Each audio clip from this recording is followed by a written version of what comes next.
શ્રી પુરુષોત્તમ ભગવાન કી જય. આમ તો આગળ જઈને પછીના પરિશિષ્ટ અધ્યાયોમાં આવે, પણ 35મા અધ્યાયમાં મારું એવું ધ્યાન પડ્યું કે શ્રી પુરુષોત્તમ માસમાં દાનનું મહાત્મ્ય શું છે એ ભગવાન મહાદેવ અને સ્કંદ સ્વામી શ્રી કાર્તિક સ્વામીની વચ્ચેના સંવાદની વાત છે. તો એમ થાય કે મહિનો પૂરો થઈ જાય પછી દાનનું મહાત્મ્ય વાંચવાનો શું ફાયદો. એટલે સૌથી પહેલાં આપણે મહિનો શરૂ થાય એના પહેલાં જ દાનનું મહાત્મ્ય પણ સમજી લઈએ. શરૂઆતમાં કાર્તિક સ્વામી પૂછે છે, દેવદેવ મહાદેવ ભક્તાનામ અભયપ્રદ દાનાની કાની દેયાની માસે શ્રી પુરુષોત્તમે. સ્કંદ સ્વામી પૂછે છે કે હે દેવોના દેવ શ્રી મહાદેવ, હે ભક્તોને અભય દેનારા શ્રી પુરુષોત્તમનું એ વ્રત કરનારાઓને સંસારમાં શું પુણ્ય થાય છે એ બધું હે પિતાજી મારા ઉપર કૃપા કરીને આપ કહો, અને જે દાન દેવાનું હોય પુરુષોત્તમ માસમાં એનું પણ આપ મારા સામે વર્ણન કરો. શ્રી મહાદેવ ઉવાચ. ભગવાન મહાદેવ બોલ્યા, સાધુ પૃષ્ટમ ત્વયા તાત લોકાનામ હિતકામ્યયા. શ્રી મહાદેવ કહે છે કે હે પુત્ર, લોકોનું હિત ઈચ્છીને તે આ ઠીક પૂછ્યું છે.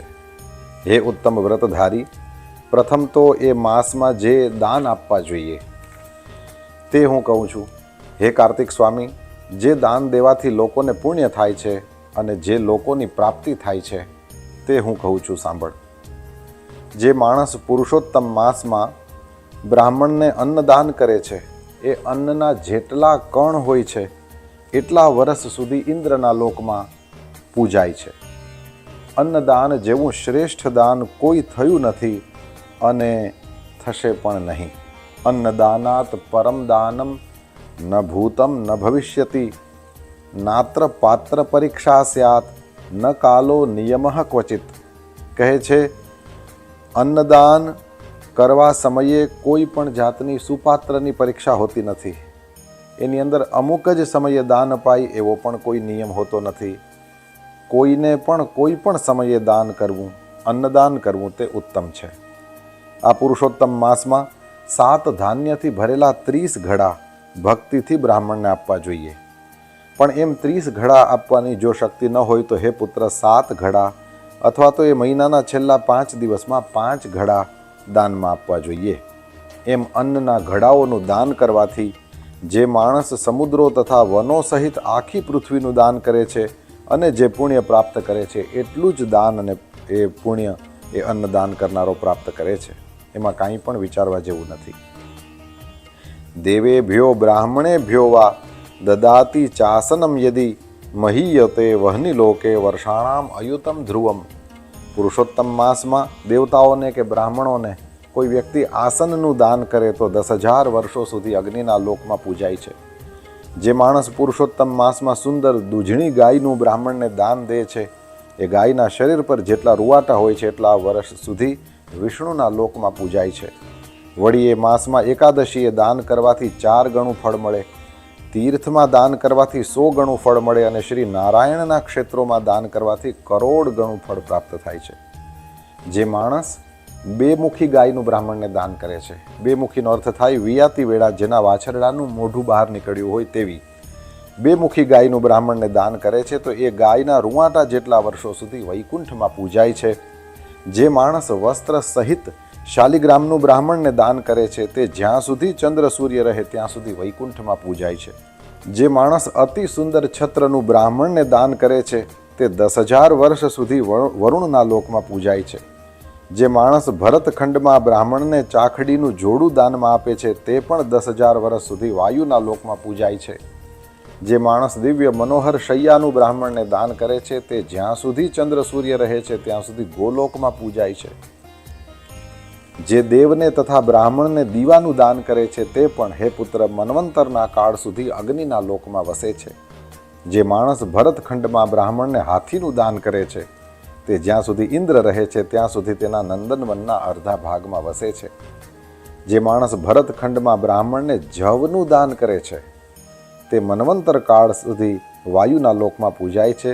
જે માણસ ભરતખંડમાં બ્રાહ્મણને તલનું દાન કરે છે તે જેટલા એ તલ હોય છે એટલા વર્ષ સુધી વિષ્ણુના ધામમાં આનંદ કરે છે.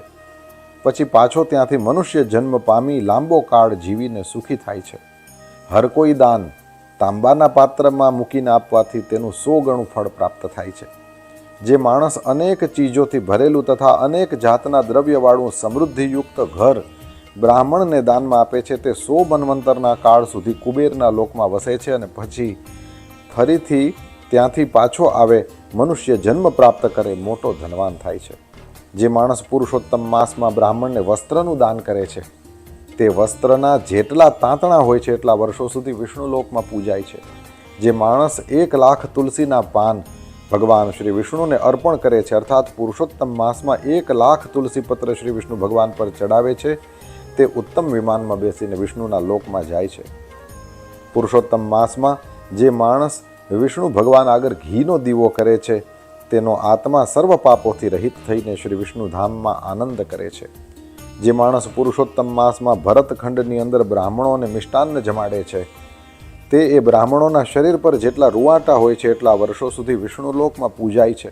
જે માણસ શ્રી હરિના મંદિરમાં અથવા હર કોઈ વિષ્ણુ ક્ષેત્રમાં 1 કરોડ શ્રી હરિના નામોનો મંત્ર જાપ જપે છે તે અવશ્ય જીવન મુક્ત થાય છે.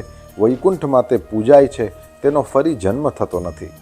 વિષ્ણુ ભગવાનનું સારૂપ્ય તેને પ્રાપ્ત થાય છે અને તેનું કદીએ સંસારમાં પડવાનું થતું જ નથી. ન તસ્ય પતનમ ભવેત. પુરુષોત્તમ માસમાં પાન બીડાનું દાન કરવાથી મનુષ્યોને ઈચ્છિત સૌભાગ્ય પ્રાપ્ત થાય છે. કેમ કે પાન બીડાથી વિષ્ણુ ભગવાન તથા સોપારીથી પાર્વતીજી સહિત ભગવાન શંકર પ્રસન્ન થાય છે. તેમજ ચૂનાથી અગ્નિ તથા કાથાથી કામદેવ પ્રસન્ન થાય છે. એમ દેવો મનુષ્યો તથા બીજાઓને પણ દાનથી વશ રહેનારા થાય છે. દાન વડે આ લોકમાં તથા પરલોકમાં કીર્તિ થાય છે. ઈચ્છિત પદાર્થો અને પુત્ર પૌત્રો પણ દાનથી પ્રાપ્ત થાય છે.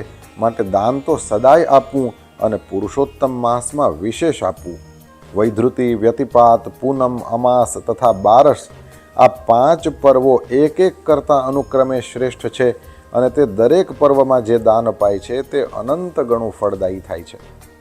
ઉપવાસ કરવાથી જે પુણ્ય થાય છે તે જ પુણ્ય મૌન ધરીને ભોજન કરવામાં થાય છે. મૌન વડે મનુષ્ય સર્વ પાપોથી મુક્ત થાય છે એમાં સંશય નથી. મૌનથી સૌભાગ્ય, મૌનથી રૂપ પ્રાપ્ત થાય છે તેમજ કીર્તિ ઘણી જ વધે છે. માટે મૌન ધારણ કરવું. વળી મૌનથી કજિયો થતો નથી. મૌનથી આયુષ્ય ઘણું વધે છે અને મૌનથી સુખ પ્રાપ્ત કરાય છે. માટે મૌન વ્રત અવશ્ય ધરવું. સ્નાન, હોમ અને ભોજન એ 3 ક્રિયા કરતી વખતે તો સદાય મૌન જ ધરવું. હે દેવ, એ 3 ક્રિયાઓમાં મૌન ધરવાથી જે ફળ પ્રાપ્ત થાય છે તે તમે સાંભળો. સ્નાન કરતી વખતે મૌન ધરવાથી તેજ પ્રાપ્ત થાય છે.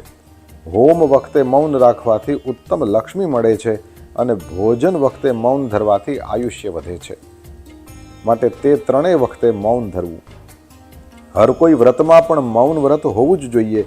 છતાં જે અલ્પબુદ્ધિ મનુષ્ય વ્રતોમાં પણ મૌન છોડી દે છે તે આયુષ્ય, તેજ તથા લક્ષ્મીથી ભ્રષ્ટ થાય છે. માટે વ્રતોમાં તો અવશ્ય મૌન ધરવું. સ્નાન વખતે જે મૌન ધરે નહીં તેના તેજને મહાદેવજી હરી લે છે.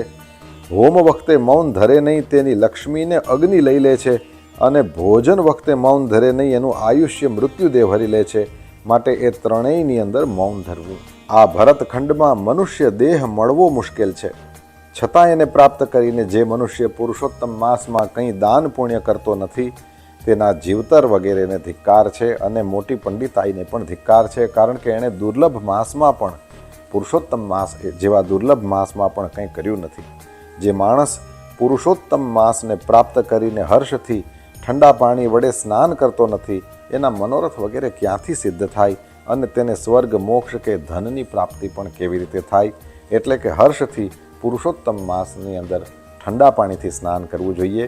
ઇતિ શ્રી પુરુષોત્તમ માસ મહાત્મ્ય અંતર્ગત મુગ્ધોપાખ્યાનાંતર્ગત દાન મહાત્મ્ય ચતુર્થોધ્યાય. મુગ્ધાનું ઉપાખ્યાન આવે છે ને એની અંદર દાન મહાત્મ્ય નામનો આ 4થો અધ્યાય છે. મહિનાના અંતે સાંભળીએ તો મોટે ભાગે તો એ સમય જતો રહ્યો હોય પછી કેવી રીતે કોઈ દાન કરે એટલા માટે આ શરૂઆતમાં સંભળાવવામાં આવ્યો. નમસ્કાર. જય શ્રી કૃષ્ણ.